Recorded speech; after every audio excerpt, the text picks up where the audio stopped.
Hello everyone. You all are welcome in my YouTube channel, The Commerce Classes.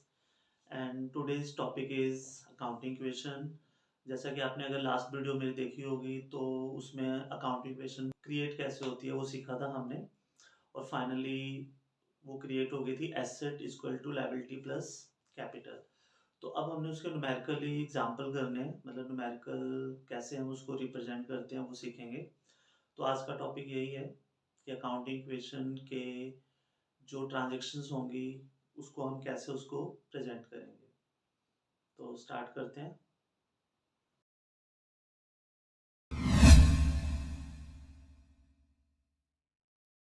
हाँ जी students, तो हम topic को आगे बढ़ाते हैं और एक एग्जांपल से करते हैं अकाउंटिंग इक्वेशन। जैसे mister x started business with rupees 1 lakh. Mister x ने बिजनेस स्टार्ट किया रुपीज 1 लाख से। तो अकाउंटिंग इक्वेशन में देखो, इधर हमने एसेट्स लिखनी है, इधर लायबिलिटीज और इधर कैपिटल। कैपिटल भी लायबिलिटी होती है, बट कैपिटल को इसलिए अलग रखा जाता है, ये इंटरनल लायबिलिटी होती है, अपने बिजनेस की अपने ऑनर से रिलेटेड लायबिलिटी होती है। और ये लायबिलिटीज आउटसाइडर होती है, इसलिए हम इनको अलग रखते हैं। तो अब जैसे मान लो मिस्टर एक्स ने अगर बिजनेस स्टार्ट किया है तो बिजनेस के पास 1 लाख रुपीज कैश आ गया है जो कि उसके ऑनर ने दिया है। तो हम एसेट में कैश इंक्रीज कर देंगे 1 लाख से। और जैसा कि आपको मैंने, अगर आपने एसेट लायबिलिटी पिछली वाली हमारी +1 की वीडियो देखी होगी तो एक बार उसको देख लेना, क्लियर कर लेना। अगर एसेट्स इंक्रीज होती है, जैसे मान लो कि मालिक ने, ऑनर ने पैसे दिए, बिजनेस में लगाए, इन्वेस्ट किए 1 लाख, तो साथ में बिजनेस की एक लायबिलिटी क्रिएट होगी। लायबिलिटी का मतलब कि ये पैसे कहाँ से आए। बिजनेस की मैंने आपको पहले ही बताया था पिछली वीडियो में, मालिक अगर पैसे देता है तो उसकी वो कैपिटल होगी, और बिजनेस और ऑनर दोनों सेपरेट आइडेंटिटी होती हैं। बिजनेस अपने ऑनर से अलग होता है, सेपरेट आइडेंटिटी कहते हैं इसे, बिल्कुल अलग।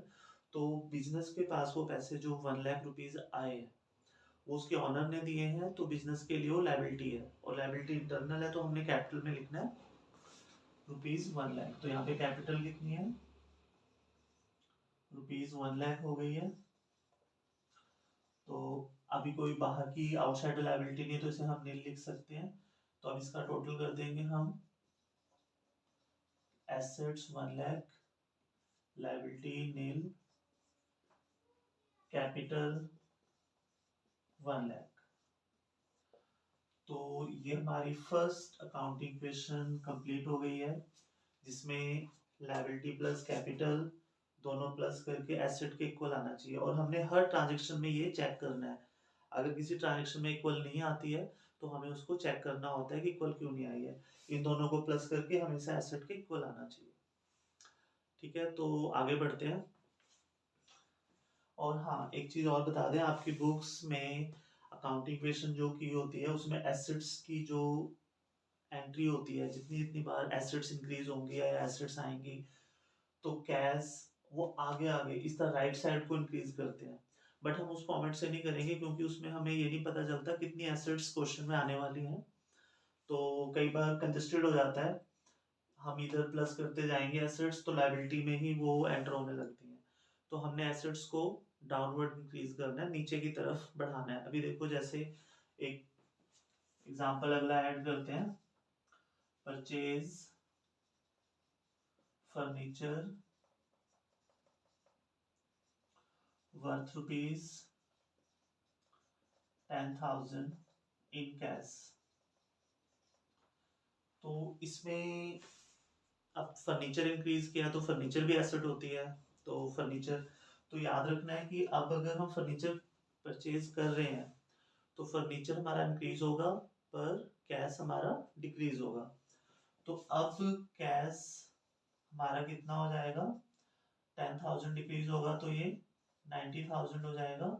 और फर्नीचर हमारी एसेट है, और एसेट इंक्रीज होगी तो एसेट की लिस्ट नीचे की तरफ बढ़ानी है। तो 10,000 हमारी नई एसेट क्रिएट हो गई, जिसको फर्नीचर कहते हैं। फर्नीचर भी एसेट होती है तो एसेट की लिस्ट में आएगी। तो अगर आपको टीचर को दिखाना है कि क्या चीज़ इंक्रीज हुई है डिक्रीज हुई है, तो आप यहाँ इफेक्ट दिखा सकते हैं, जैसे कैश लेस 10,000 और फर्नीचर इंक्रीज 10,000, यहाँ दिखा सकते हैं। तो अब हमारी एसेट का टोटल 1 लाख है और लायबिलिटी अभी कोई क्रिएट नहीं हुई है और कैपिटल भी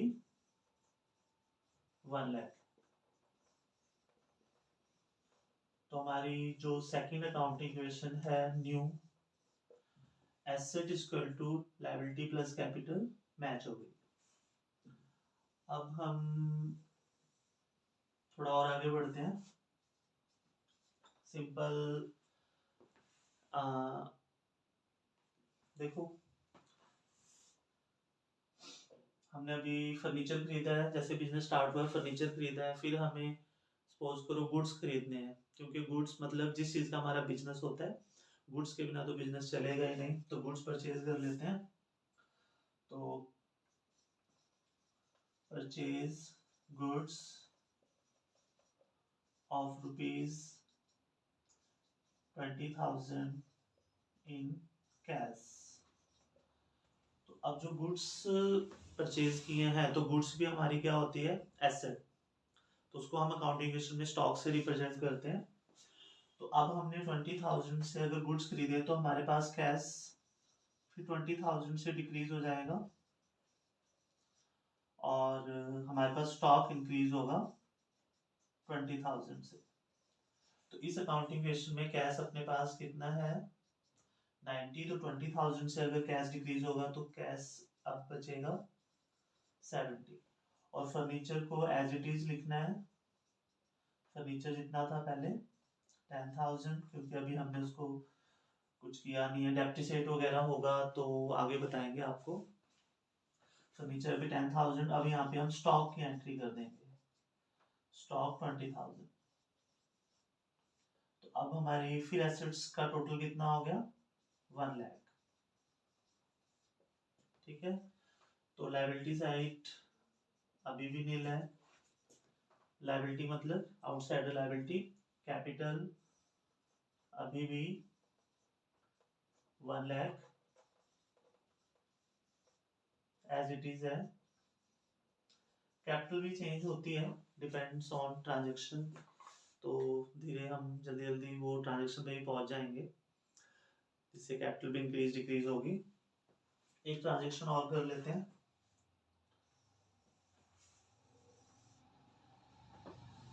क्वेश्चन 4 नंबर पर कैश डिपॉजिट इनटू बैंक, ठीक है। तो